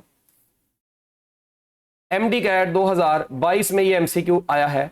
एमसीक्यू ये है कि when will the oscillation stop in the absence of resistive force? When oscillations stop, oscillations कब स्टॉप हो जाती हैं? In the absence of resistive force. अगर वाइब्रेटिंग बॉडी के ऊपर किसी किस्म की कोई रेजिस्टिव फोर्स एक्ट ना करे तो उसकी वाइब्रेशंस कब स्टॉप होंगी? लिखा हुआ है never in 10 minutes, immediately after 10 minutes. तो बच्चों जब आपने वाइब्रेशन, मेरी बात सुने, जब आपने एब्सेंस ऑफ रेजिस्टिव फोर्स यानी रेजिस्टेंस ही नहीं है उसके रास्ते में, फ्रिक्शन ही नहीं है, तो याद रखिएगा बच्चों ये वाइब्रेशन कभी भी स्टॉप नहीं होगी। नेवर इसका आंसर था। क्या आंसर था बच्चों इसका? नेवर इसका आंसर था। तो ये आप देख लें कितना आसान एमसीक्यू, यानी इतनी मुश्किल चीजों के बाद पेपर में एमसीक्यू कौन सा आ गया, कितना आसान एमसीक्यू आ गया। तो लिहाजा आपने इसी तरह एमडी कैट 2022 के पेपर का एक और एमसीक्यू आपसे पूछते हैं। एक तो ये था ना, एक और एमसीक्यू बड़ा सिंपल सा, वही इसी पेपर में ही कहता है reducing the mass m of a suspended body to 1/4 अगर हम सस्पेंडेड बॉडी का जो मैस है वो क्या कर दें 1/4 कर दें, then the change in the frequency of the oscillation या new frequency of the oscillation अब कितनी होगी। तो देखिए फ्रीक्वेंसी का फार्मूला वही 1/2 pi under root k over m, 1/2 pi under root k over m. अब अगर मैं मैस को 1/4 कर दूंगा तो देखिए फ्रीक्वेंसी किसके बराबर आएगी 1/2 पाई, यहीं पे रहने दें, अंडर रूट के भी यहीं पे रहने दें, मैस को आपने कर दिया m/4।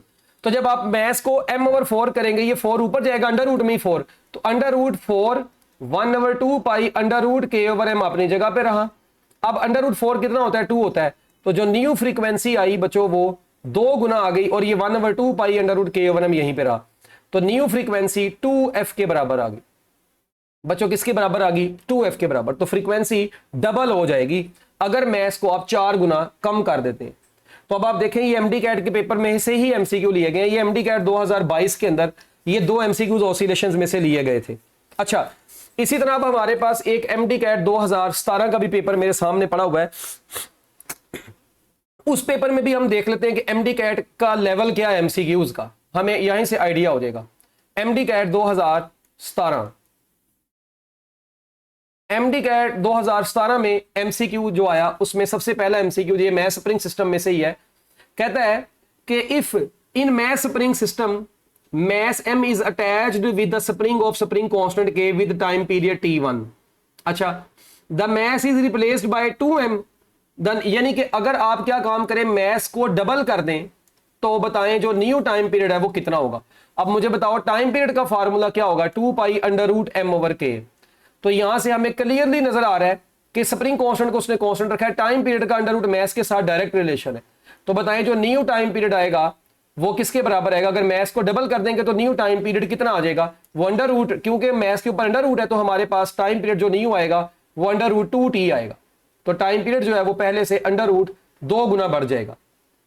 तो अब देख लें ये कितना आसान एमसीक्यू था जो एमडी कैट 2017 में आया, यानी पेपर में मुश्किल एमसीक्यूज नहीं आ रहे, आपने देख लिया है। इसी तरह फिर एक क्वेश्चन दिया हुआ था इसी पेपर में, if x is equal to x naught sine omega t plus phi, ये क्वेश्चन उसने दिया हुआ है और वो कहता है कि when t is equal to 0 x is equal to x naught, ठीक है जी, what is the initial phase. तो बताएं ये इनिशियल फेज की वैल्यू क्या होगी, अगर t 0 हो और x नोड के बराबर हो तो इनिशियल फेज कितना आएगा। अब ये क्वेश्चन उसने दिया हुआ, अब ये थोड़ा सा सॉल्व कर लेते हैं, हम देखते हैं x is equal to x naught है तो ये x नोड के बराबर ही पुट कर देते हैं, ये x नोड अपनी जगह पे, साइन अपनी जगह पे, t क्योंकि 0 है ये 0 प्लस फाई आ गया।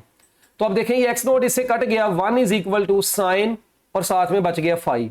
तो यहां से हमने फाई निकालना है तो वो किसके बराबर आ जाएगा साइन इनवर्स 1, और साइन इनवर्स 1 कितना होता है π/2 होता है, यानी या इसको हम π/2 या इसको हम क्या बोलते हैं 90 डिग्री।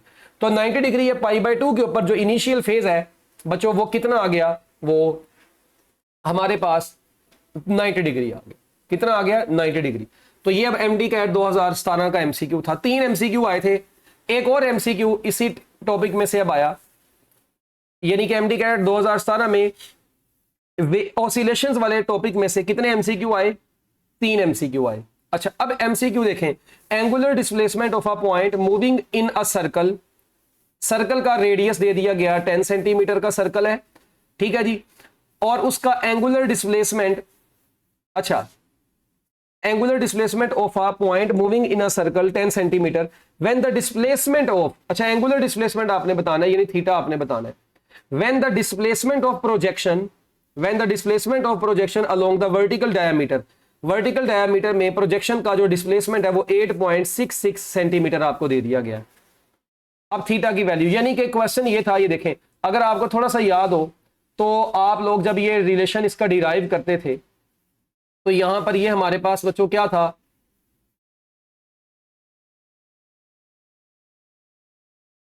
इसको क्या हो गया, अच्छा ये बच्चों हमारे पास वर्टिकल डायमीटर होता था,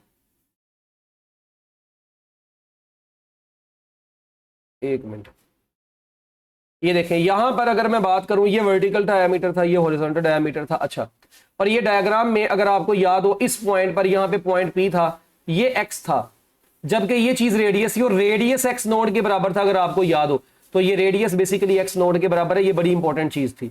अच्छा, अब आपने ये वाला जो एंगल था थीटा ये निकालना था, जबकि आपको ये एक्स की वैल्यू भी दे दी गई। अब समझ लगी बात। अब ये एमसीक्यू देखें कितना जबरदस्त था। आपने क्या काम करना था, x is equal to x naught sine theta लगाना था। एक्स की वैल्यू 8.66 है, जबकि एक्स नॉट की वैल्यू 10 है, और ये साइन थीटा आ गया। ये 10 को इधर ला के डिवाइड कर दें तो 8.66 divided by 10 is equal to sine theta आया। अब देखें कैलकुलेशन भी वो आई जो आप कैलकुलेटर के बगैर सोल्व कर सकते हैं। तो 0.866 साइन थीटा बन गया। और अब आपको पता है 0.866, ये मैंने बोला हुआ, इतनी की बातें तो याद रखना, ये √3/2 होता है, is equal to sine theta. तो बताएं यहां से थीटा किसके बराबर आ गया, ये बराबर आ गया साइन इनवर्स √3/2। अब साइन इनवर्स √3/2 जो होता है ये किसके बराबर होता है, 60 डिग्री के बराबर होता है। तो उस वक्त एंगुलर डिस्प्लेसमेंट जब 60 डिग्री का था और सर्कल का रेडियस 10 सेंटीमीटर था और प्रोजेक्शन का जो डिस्प्लेसमेंट था वो 8.6 सेंटीमीटर था, तो ये आपका आंसर 60 डिग्री बन गया। ये हो गए एमडी कैट 2017 के एमसीक्यू।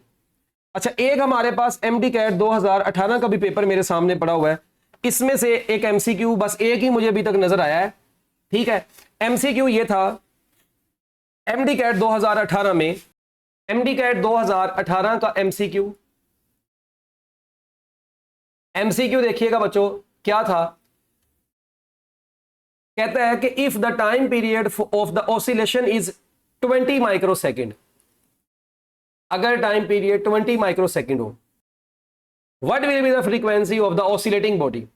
तो ऑसिलेटिंग बॉडी की फ्रीक्वेंसी क्या होगी। देखो कितने मुश्किल क्वेश्चन करते रहे हो पागलों की तरह, और कितने आसान पेपर में आ रहे हैं। लिहाजा आसान चीजों को नहीं आपने भूलना। 20 × 10⁻⁻6 लिख देते हैं। अच्छा, अब मुझे पता है इसको मैं 1/2 × 10⁻⁻5 भी बोल सकता हूं।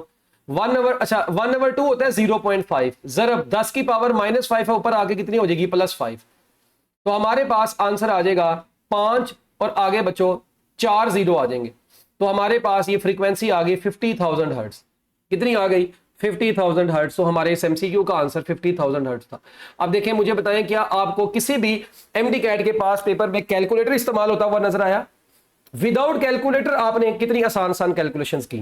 हाँ, एक और एमसीक्यू अब इसी पेपर में नजर आ गया मुझे, मैंने दोबारा से इसको देखा है। एक और एमसीक्यू है ऑसिलेशंस में से। वो एमसीक्यू ये है कि इन simple harmonic motion the kinetic energy of the body is maximum. ले जी, काइनेटिक एनर्जी मैक्सिमम जब होती है तो वो किस पोजीशन पे होती है। अब देखो कितना आसान सवाल है, हर छीदे मीदे को पता है कि काइनेटिक एनर्जी मैक्सिमम होती है एट मीन पोजीशन। क्यों? क्योंकि वेलोसिटी मीन पोजीशन से गुजरते हुए पार्टिकल की वेलोसिटी क्या होती है, मैक्सिमम होती है। एमडी कैट 2023 में एक एमसीक्यू देखा गया सेकंड पेंडुलम से रिलेटेड।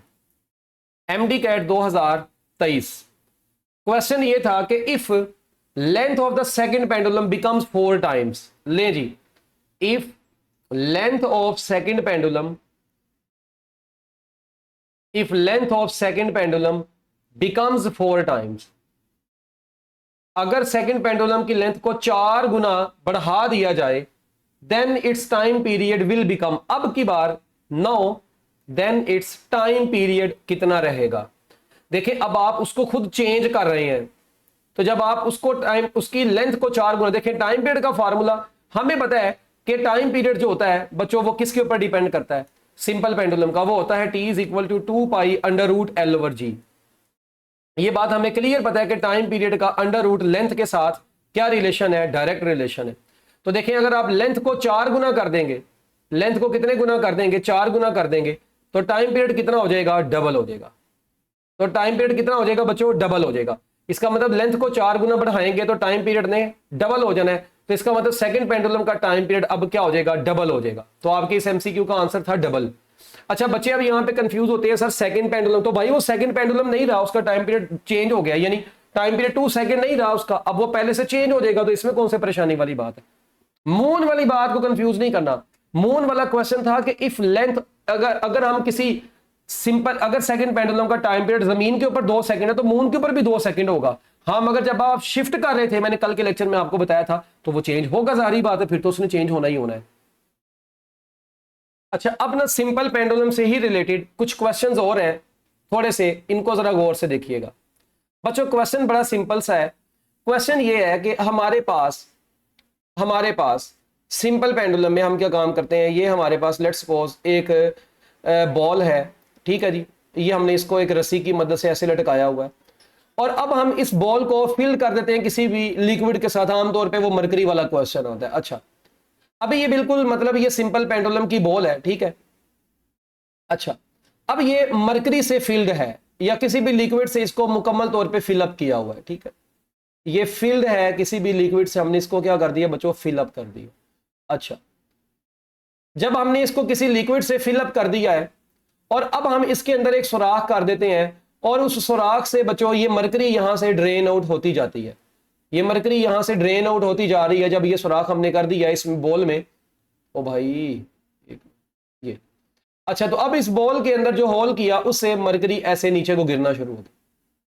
कहता है जब मरकरी नीचे को गिरती जा रही है और इसको हमने वाइब्रेशंस पे भी सेट किया हुआ है और ये ऐसे वाइब्रेट भी कर रहा है, ये मैस स्प्रिंग सिस्टम इधर भी जा रहा है, इधर भी जा रहा है, वापस भी आ रहा है, ये ऐसे ये वाइब्रेट भी कर रहा है। अच्छा, वाइब्रेशन पे सेट है। बताएं इस जब ये मरकरी यहां से ड्रेन आउट होती जा रही होगी तो उस दौरान इसके टाइम पीरियड के ऊपर क्या फर्क पड़ेगा। अब बच्चे यहां पे कहते हैं सर टाइम पीरियड का तो फार्मूला होता है 2π√L/g। यहां पर तो सर जी लेंथ भी कांस्टेंट है, जी भी कांस्टेंट है, तो टाइम पीरियड कांस्टेंट रहेगा। ओ भाई, सिंपल पेंडुलम का टॉपिक जिस दिन मैंने पढ़ाया उस दिन मैंने आपको बताया ये लेंथ कहां से लेके मेजर की जाती है, पॉइंट ऑफ सस्पेंशन से लेकर, ये यहां पे बड़ी इंपॉर्टेंट चीज है, to the centre of gravity of the ball तक मेजर की जाती है। तो देखें जब मरकरी इसमें से कम होता जाता है, ठीक है, जब मरकरी इसमें से कम होता जाता है तो centre of gravity low position पे आता जाता है, centre of gravity low position पे आता जाता है। यानी ये देखें जरा गौर से, अब सुने, अगर मैं यहां पर आपके सामने ये बॉल, ये मरकरी जो है ना, पहले इस ये बॉल है, ठीक है। अच्छा, यहां पे भी बॉल, यहां पे भी बॉल, हम 4 पोजीशंस बना देते हैं इसकी।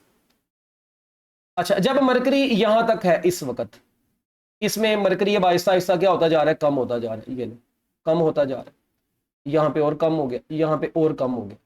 अच्छा, अब देखें जो रस्सी है वो इतनी है, रस्सी की लेंथ सेम बना देते हैं सब में, ठीक है बच्चों। अच्छा, अब आप जरा गौर से देखें, जब मरकरी इसके अंदर से निकलती जा रही है, अब पॉइंट ऑफ सस्पेंशन से लेकर इधर तक ये सेंटर ऑफ ग्रेविटी इसका यहां पे होगा, इधर तक की ये लेंथ है। अब लेंथ, अब क्योंकि सेंटर ऑफ ग्रेविटी नीचे हो गया, लेंथ और बढ़ गई है, अब लेंथ और बढ़ गई है, इस केस में लेंथ और बढ़ गई है। यानी आप ये देख रहे हैं जैसे जैसे सेंटर ऑफ ग्रेविटी लोअर होता जा रहा है तो बच्चों हमारे पास जो लेंथ है सिंपल पेंडुलम की वो क्या करती जा रही है, वो इंक्रीज करती जा रही है। तो चले मुझे बताएं, जब लेंथ इंक्रीज करती जाती है तो सिंपल पेंडुलम के टाइम पीरियड का फार्मूला क्या होता है, T = 2π√L/g। तो टाइम पीरियड का अंडर रूट लेंथ के साथ डायरेक्ट चक्कर है, तो लिहाजा जब लेंथ इंक्रीज करती जाती है तो बच्चों टाइम पीरियड भी क्या करता जाता है, इंक्रीज करता जाता है। तो जब लेंथ इंक्रीज करती जाएगी तो टाइम पीरियड इंक्रीज करता जाएगा। ये हमारे पास इसका छोटा सा जवाब था। तो जैसे जैसे मरकरी ड्रेन आउट होती जाएगी टाइम पीरियड इंक्रीज करता जाएगा। हाँ, जब मरकरी बिल्कुल खत्म हो जाएगी तो देखिए सेंटर ऑफ ग्रेविटी दोबारा से बॉल के सेंटर में आ जाएगा। तो फर्स्टली इंक्रीज, और उसके बाद हम इसका बेस्ट आंसर ये बोलते हैं कि पहले तो वो इंक्रीज करता है, देन उसके बाद जब वो सेंटर में आ जाता है तो फिर वो टाइम पीरियड क्या कर जाता है, डिक्रीज कर देता है। इसी तरह इसका एक और क्वेश्चन भी बनता होता है बच्चों सिंपल पेंडुलम का, कि एक बच्चा है वो झूला ले रहा है, स्विंग के ऊपर है, ठीक है। ये लेट्स सपोज मैं यहां पे आपके सामने एक झूला बनाता हूं, ठीक है जी, ये एक झूला है, ये है झूला बच्चों। अच्छा, पिंग जिसको बोलते आए हो बचपन से, स्विंग। अच्छा, ये स्विंग है और इस स्विंग के ऊपर सपोज करें आपकी खाला का बच्चा ऐसे, पहले तो वो ऐसे यहां पे बैठा हुआ था। अच्छा, अब देखिए जैसे ही वो कहता है कि जब अब बैठ के आप झूला ले रहे हो ना, अक्सर आपने ये नोट भी किया होगा, जब आप बैठ के झूला ले रहे होते हैं तो उसके बाद जब आप उस पिंग के ऊपर खड़े होके जब उसको वाइब्रेट करवाते हैं तो आपकी फ्रीक्वेंसी बढ़ जाती है या कम हो जाती है, वो अब हम चेक करते हैं। देखिए जब ये बच्चा इसके ऊपर अभी बैठा होगा तो पॉइंट ऑफ सस्पेंशन से लेके इसका सेंटर ऑफ ग्रेविटी इसकी बॉडी के सेंटर में होगा, यहां तक होगा, ये लेंथ है। अच्छा, जब ये बच्चा पिंग के ऊपर खड़ा हो जाएगा तो बच्चों जब ये ऊपर खड़ा हो जाएगा, जब ये, ठीक है जी, जब ये बच्चा क्या हो जाएगा, जब ये बॉय स्टैंड अप हो जाएगा, इसको कहा स्टैंड अप बच्चों, जब ये स्टैंड अप हो जाएगा सेंटर ऑफ ग्रेविटी अब पहले से क्या हो जाएगा, हाई हो जाएगा। जिसकी वजह से सेंटर ऑफ ग्रेविटी ऊपर हो जाएगा, तो जो ओवरऑल लेंथ है डेट विल डिक्रीज। तो बच्चों जब लेंथ डिक्रीज कर जाएगी तो टाइम पीरियड का अंडर रूट लेंथ के साथ डायरेक्ट चक्कर है, तो जब लेंथ डिक्रीज कर जाएगी तो टाइम पीरियड भी क्या कर जाएगा, डिक्रीज कर जाएगा। टाइम पीरियड डिक्रीज कर देने की वजह से, टाइम पीरियड डिक्रीज करने की वजह से फ्रीक्वेंसी इंक्रीज कर जाएगी। तो इसका मतलब है कि इसकी जो फ्रीक्वेंसी ऑफ वाइब्रेशन होगी वो क्या कर जाएगी बच्चों, इंक्रीज कर जाएगी। क्या कर जाएगी बच्चों, फ्रीक्वेंसी विल इंक्रीज। तो हमारे पास इस एमसीक्यू का आंसर क्या बन जाएगा, फ्रीक्वेंसी इंक्रीज कर जाएगी। और वैसे भी होता भी ऐसे, आपने देखा होगा झूला फिर तेजी से वाइब्रेट करना शुरू कर देता है। अच्छा, इसी तरह सिंपल पेंडुलम का एक और क्वेश्चन आपसे पूछते हैं। अगर एक सिंपल पेंडुलम को हमने किसी एलिवेटर के अंदर लगाया हो, और एलिवेटर को जब हमने एलिवेटर के अंदर उसको लगा दिया, और एलिवेटर अब जा रही है ऊपर की तरफ, और एलिवेटर जा रही है अपवर्ड, और उसके अंदर हमने एक सिंपल पेंडुलम को सेट किया हुआ है, और एलिवेटर जिस एक्सेलरेशन से ऊपर को जा रही है वो एक्सेलरेशन g/3 है। तो बताएं उस केस में अब सिंपल पेंडुलम के टाइम पीरियड की वैल्यू क्या होगी, वो कितने गुना बढ़ जाएगा या कम होगा। अब ऐसे एमसीक्यू को सोल्व करने के लिए देखें, सिंपल पेंडुलम का फार्मूला जब हमने एलिवेटर के केस पढ़े थे उसमें पढ़ा था, अपवर्ड डायरेक्शन में इसका जो फार्मूला होता है वो किसके बराबर होता है, two pi under root l over g plus a, ये फार्मूला था सिंपल पेंडुलम के टाइम पीरियड का। अच्छा, अब t prime is equal to 2 pi under root l divided by g, और ए की जगह पे आ गया g/3।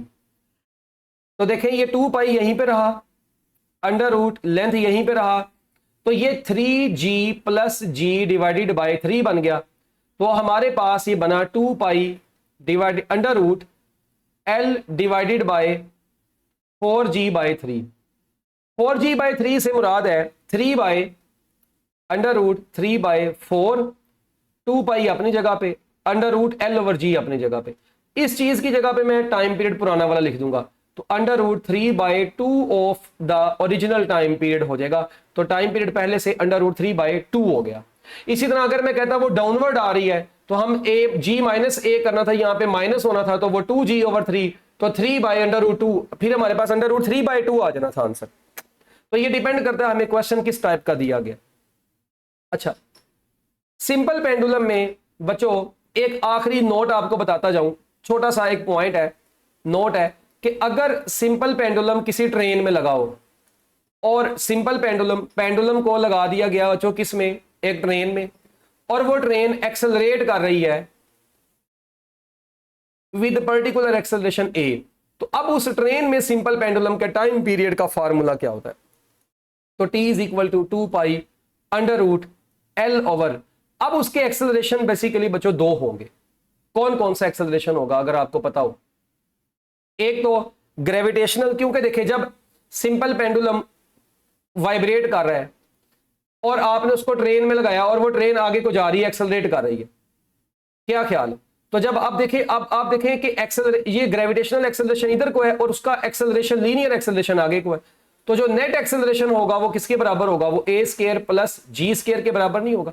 तो ये formula a square plus g square बन जाएगा। तो बच्चों इस केस में सिंपल पेंडुलम के टाइम पीरियड निकालने का फार्मूला ये होता है।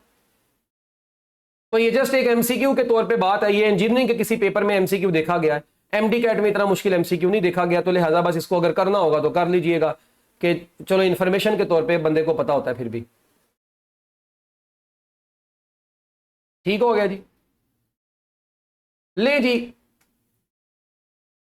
एमसीक्यू बच्चों एक और आया बड़ा जबरदस्त सा क्वेश्चन, गौर से सुनिएगा। क्वेश्चन है बच्चों, क्वेश्चन बड़े गौर से सुनना है, मैं आपको बार बार बता रहा हूं। If acceleration due to gravity is half, अगर g की वैल्यू g/2 हो जाए, acceleration due to gravity half कर दीजिए, then frequency of oscillation of mass spring system क्या होगी। कैलकुलेट करें वीडियो को स्टॉप करके, और जब आप कैलकुलेट करके आएंगे तो फिर आपको थोड़ा सा बिस्ती फील होगी। और बेसिकली इसको कैलकुलेट करने की जरूरत नहीं थी। फ्रीक्वेंसी का फार्मूला क्या होता है मैस स्प्रिंग सिस्टम में, 1/2 पाई अंडर रूट k/m। मुझे बताएं कि क्या ये फ्रीक्वेंसी जी के ऊपर डिपेंड कर रही है। बच्चों ये तो फ्रीक्वेंसी, वो मैंने सिंपल पेंडुलम थोड़ी पूछा है, मैस स्प्रिंग सिस्टम यानी जी दे के मैस स्प्रिंग सिस्टम पूछे भाई ये फ्रीक्वेंसी इंडिपेंडेंट ऑफ जी है, this frequency is independent of g. तो बच्चों ये तो फ्रीक्वेंसी ग्रेविटेशनल एक्सेलरेशन के ऊपर डिपेंड ही नहीं कर रही, तो लिहाजा हमारे पास जो आंसर है फ्रीक्वेंसी ऑफ ऑसिलेशन वो क्या रहेगा, वो तो सेम रहेगा। अब आप देख रहे हैं ना किस तरह का ये एमसीक्यू है पेपर में। अच्छा फिर एक और टाइप का एमसीक्यू आपसे पूछते हैं, अगर मैं आपसे कहता हूं जो हम ये फ्रीक्वेंसी का फार्मूला पढ़ते हैं, अच्छा बड़ी इंपॉर्टेंट चीज आपसे पूछने लगा, ये एम कौन सा होता है, ये मैस ऑफ द स्प्रिंग होता है या mass attached to the spring. याद रखिएगा this m is mass attached with spring होता है।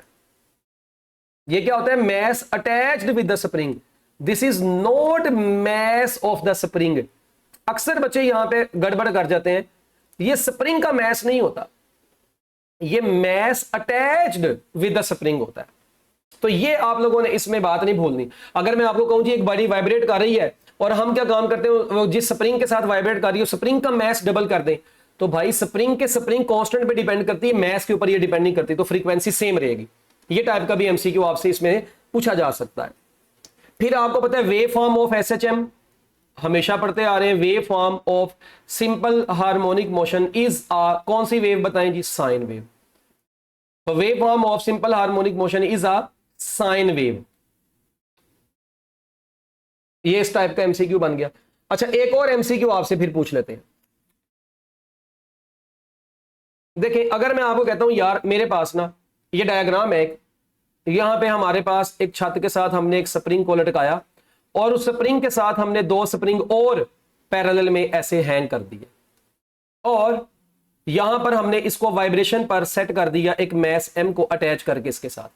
इसका स्प्रिंग कांस्टेंट के है, इसका भी के है, इसका भी के है, और ये मैस को हमने सेट कर दिया यहां पे। अब जब ये मैस स्प्रिंग सिस्टम ऑसिलेट करेगा तो इसकी ऑसिलेशन की फ्रीक्वेंसी कितनी होगी या टाइम पीरियड कितना होगा। चलिए टाइम पीरियड उसने पूछा हुआ है, हालांकि वो उसका रेसिप्रोकल कर लेंगे तो फ्रीक्वेंसी भी आ जाएगी, कोई ऐसी परेशानी वाली बात नहीं है। तो ले जी अब आपने इसका टाइम पीरियड बताना है। तो सबसे पहले अब हम इसको कैलकुलेट करते हैं। अगर आप खुद इसको वीडियो रोके स्टॉप करके अगर कर लिए तो आप देखें टी प्राइम क्या होगा। पहले तो देखें जब यहां पर हम नेट स्प्रिंग कांस्टेंट निकालते हैं, ये देखें ये दोनों किस में है, पैरेलल में, और पैरेलल में स्प्रिंग्स क्या हो जाते हैं बच्चों, उनके स्प्रिंग कांस्टेंट्स ऐड हो जाते हैं, तो ये 2k बन जाएगा।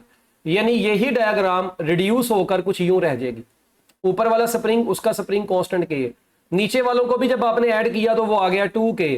अब ये हमने मैस तो इसके साथ लगाया हुआ है और ये अब वाइब्रेट कर रहा है। अब स्प्रिंग कांस्टेंट ये आ गया 2k, अब k और 2k सीरीज में है, तो इसका शॉर्टकट ये होता है सिर्फ दो के लिए सीरीज में अगर हो तो शॉर्टकट क्या था कि ऊपर दोनों को मल्टीप्लाई करवा दें और नीचे दोनों को ऐड कर दें। तो ये कितना बन जाएगा, ये बन जाएगा 2k/3। तो न्यू स्प्रिंग कांस्टेंट को 2k/3 आ गया। अब हमने तो निकालना है time period, time period new निकालना है, तो 2π√m डिवाइडेड बाय न्यू के, तो न्यू स्प्रिंग कांस्टेंट जो है वो 2k/3 है, न्यू स्प्रिंग कांस्टेंट 2k/3 है।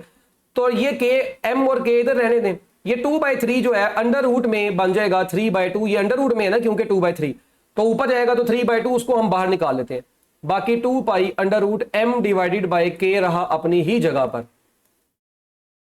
तो जो न्यू टाइम पीरियड आ गया वो √3/2 और इसकी जगह पे टाइम पीरियड ओल्ड आ जाएगा, तो जो न्यू टाइम पीरियड है वो पहले से √3/2 आ गया। कितना आ गया, √3/2।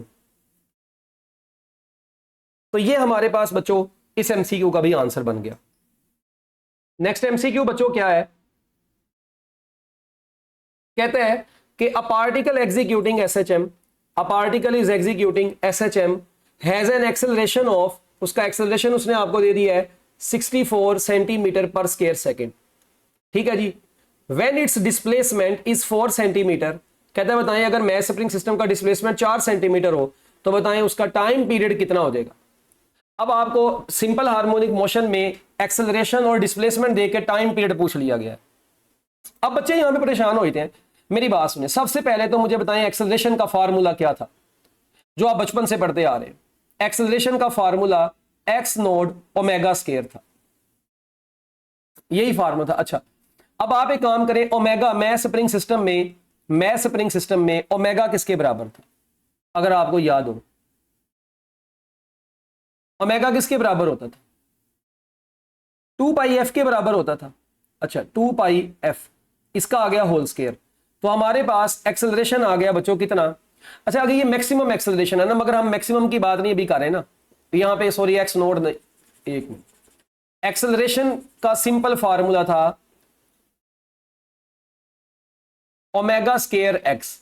अब ओमेगा होता है 2 पाई ओवर कैपिटल टी लिख लें, यानी स्क्वायर और साथ में आ गया एक्स। अब मुझे बताएं 2 पाई ओवर टी जो है इसका होल स्क्वायर कितना होगा। ये बन जाएगा 4 pi square x divided by T का स्क्वायर।